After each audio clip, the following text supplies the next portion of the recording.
Hello students, welcome to my new video. I am Professor Arshad Qayyum Khan, Head Department of Zoology, College, Bhagalpur university. आज हम आप लोगों को एक endo parasite का लाइफ साइकिल पढ़ाने जा रहे हैं जिसका नाम है taenia solium. Taenia solium is a digenetic endo parasite which is especially found in the population where pork is eaten। मतलब जहां पोर्क अर्थात सुअर के मांस का सेवन किया जाता है, जिस देश में या जिस क्षेत्र में, वहां ये पाया जाता है।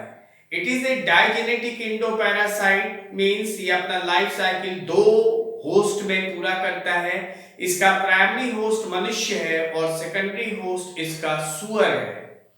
मनुष्य में ये एडल्ट फॉर्म में पाया जाता है और मनुष्य के स्मॉल इंटेस्टाइन में पाया जाता है और ये लगभग 1 मीटर से 4 मीटर तक लंबा वर्म है।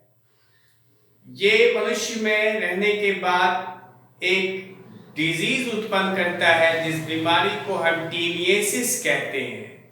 फिर ये मनुष्य के फीसेस अर्थात मल के साथ बाहर निकलता है इसका लार्वा, और ये सुअर चूंकि कॉप्रोफेगस एनिमल है अर्थात मल को भोजन के रूप में खाता है, तो उस मल के साथ ये चला जाता है सुअर के शरीर में और सुअर के मांस में एक लार्वा का निर्माण करता है और उस लार्वा को सिस्टिसर्कस लार्वा के नाम से जाना जाता है, जो उसके नेक रीजन में, शोल्डर के मांस में, बटॉक के मांस में पाया जाता है। चलिए हम लोग अध्ययन करते हैं, इसके स्ट्रक्चर को देखते हैं। ये जो टीनिया सोलियम है, जिसको कॉमनली फीता किर्मी या टेप वर्म या रिबन वर्म के नाम से भी जाना जाता है, ये इसका शरीर इलोंगेटेड होता है, रिबन के समान होता है, जिसके शरीर में 3 भाग होता है। इसके शरीर के सबसे अग्र भाग को स्कॉलेक्स कहा जाता है, उसके नीचे वाले अनसेगमेंटेड पार्ट को नेक कहा जाता है और उसके बाकी बचे शरीर के पूरे भाग को स्ट्रोबाइला के नाम से जानते हैं। इसका जो सबसे अग्र भाग है जिसको स्कॉलेक्स कहा जाता है, उसमें 22 से 32 हुक्स होता है जिसे रोस्टेलर हुक्स कहा जाता है। एक हुक बड़ा और एक हुक छोटा, एक हुक बड़ा और एक हुक छोटा, ये अल्टरनेटली अरेंज रहता है। इसके अतिरिक्त स्कॉलेक्स में 4 और स्ट्रक्चर पाया जाता है जिसको शक्कर या एसिटाबुलम कहा जाता है। शक्कर की संख्या 4 होती है। ये रोस्टेलर हुक तथा शक्कर होस्ट के इंटेस्टाइन अर्थात मनुष्य के स्मॉल इंटेस्टाइन से जुड़ने में, सटे रहने में सहायता करता है। इसीलिए स्कोलेक्स को होल्ड फास्ट ऑर्गन भी कहा जाता है। उसके पीछे वाले पार्ट को नेक कहा जाता है या एरिया ऑफ प्रोलिफरेशन भी कहा जाता है या बडिंग जोन भी कहा जाता है या ग्रोथ जोन भी कहा जाता है, और जहां पर नेक समाप्त होता है वहां से लेके लास्ट तक के शरीर के खंड को स्ट्रोबाइला कहा जाता है। स्ट्रोबाइला में ढेर सारे सेगमेंट्स होते हैं, प्रत्येक सेगमेंट को प्रोग्लॉटिड कहा जाता है। प्रोग्लॉटिड 3 प्रकार का होता है, immature proglottid, mature proglottid and gravid या राइप प्रोग्लॉटिड। नेक के तुरंत बाद जो खंड होता है लगभग 200 खंड, उसको इमैच्योर प्रोग्लॉटिड कहा जाता है। उसके बाद इमैच्योर प्रोग्लॉटिड और ग्रेविड प्रोग्लॉटिड के बीच में लगभग 250 खंड जो होता है उसको मैच्योर प्रोग्लॉटिड कहा जाता है, और मैच्योर प्रोग्लॉटिड के बाद से लेके लगभग 400 खंडों को ग्रेविड प्रोग्लॉटिड या राइप प्रोग्लॉटिड कहा जाता है। ये जो नामकरण किया गया है इमेच्योर, मैच्योर और ग्रेविड प्रोग्लॉटिड, उसके रिप्रोडक्टिव ऑर्गन के मैच्योरिटी के आधार पर टीनिया सोलियम एक डाइजेनेटिक इंडोपैरासाइट के साथ साथ एक हर्माफ्रोडाइट एनिमल भी है। अर्थात इसके एक खंड में, इसके प्रत्येक खंड में एक complete set of both the reproductive organs, अर्थात मेल और फीमेल रिप्रोडक्टिव ऑर्गन्स दोनों का एक कंप्लीट सेट पाया जाता है। इमैच्योर प्रोग्लॉटिड में रिप्रोडक्टिव ऑर्गन मैच्योर नहीं होता है, जबकि मैच्योर प्रोग्लॉटिड में रिप्रोडक्टिव ऑर्गन फुल्ली फंक्शनल होता है और ग्रेविड प्रोग्लॉटिड में सब डिजेनरेट कर जाता है। टीनिया सोलियम के बॉडी में हमने अभी बताया कि 3 सेगमेंट्स होता है, इसमें इमैच्योर, मैच्योर और ग्रेविड प्रोग्लॉटिड। अब हम बात करेंगे मैच्योर प्रोग्लॉटिड के एक फिगर का। मैच्योर प्रोग्लॉटिड को जब हम माइक्रोस्कोप में देखते हैं तो इसमें मेल और फीमेल दोनों रिप्रोडक्टिव ऑर्गन्स दिखाई देता है।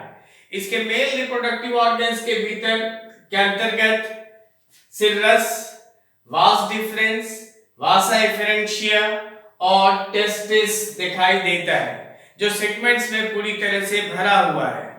इसके फीमेल रिप्रोडक्टिव ऑर्गन्स के अंतर्गत एक बाइलोब्ड ओवरी होता है, जो एक ब्रिज के द्वारा झुला रहता है, जिसे ओवेरियन ब्रिज कहा जाता है, और उसके नीचे से एक नलिका निकलती है जिसे ओविडक्ट कहा जाता है।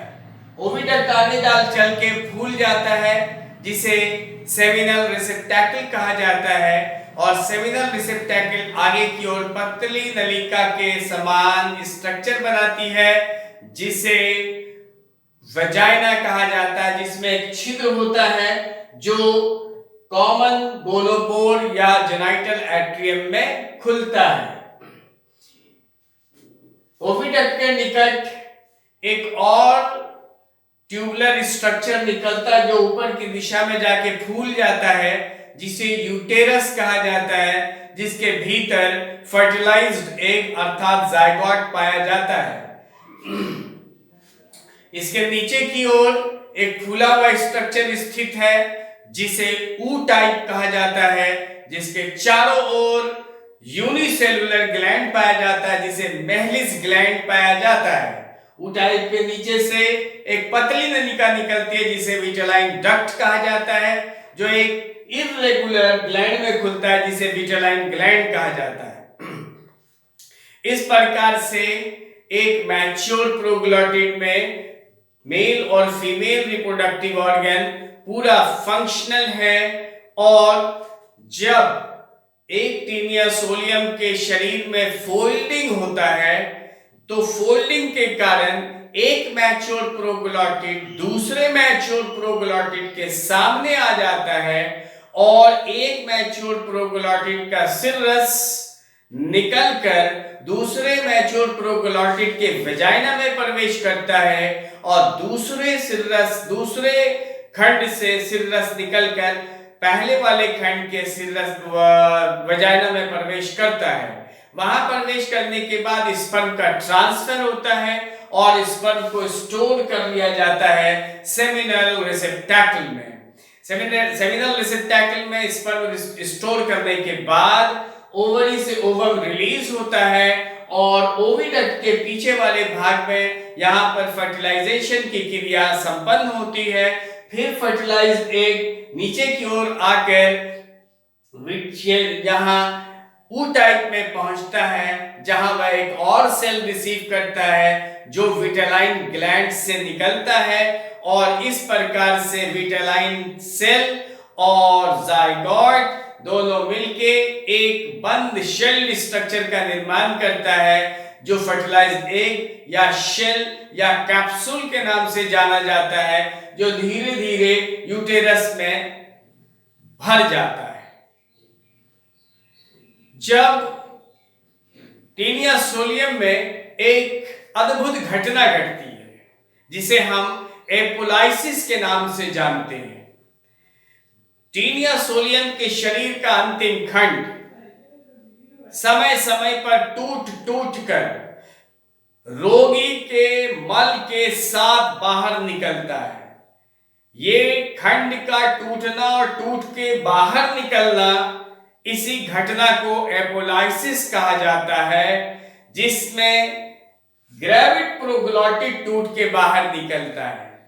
चूंकि नेक रीजन में नए खंड की उत्पत्ति लगातार होती रहती है, पुराना वाला खंड पीछे की ओर आता रहता है और पीछे की ओर आने के बाद ग्रेविड प्रोग्लॉटिड बनाता है, जिसमें ये सारा रिप्रोडक्टिव ऑर्गन्स डिजेनरेट कर जाता है और अब उसमें केवल यूटेरस पाया जाता है, जिसके भीतर फर्टिलाइज्ड एग है और ये बाहर आ गया रोगी के मल के साथ। और बाहर आने के बाद अब सूअर इसको खाता है। सूअर के एलिमेंट्री कैनाल में यह प्रवेश करने के बाद अनेक परिवर्तन करते हुए और इसके नेक के, सूअर के नेक के, सूअर के शोल्डर के, सूअर के बटक के मांस तक ब्लड सर्कुलेशन तक के माध्यम से पहुंचते पहुंचते अनेक परिवर्तन होता है और वह एक लार्वा का निर्माण करता है, जिसको सिस्टिस सर्कस लार्वा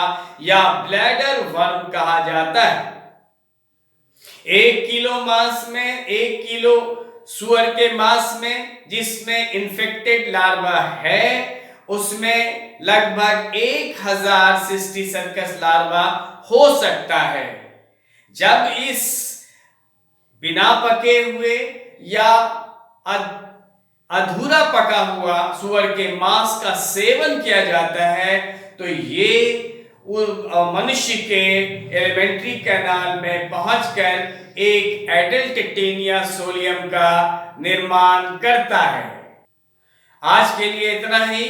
घर में रहिए, सुरक्षित रहिए।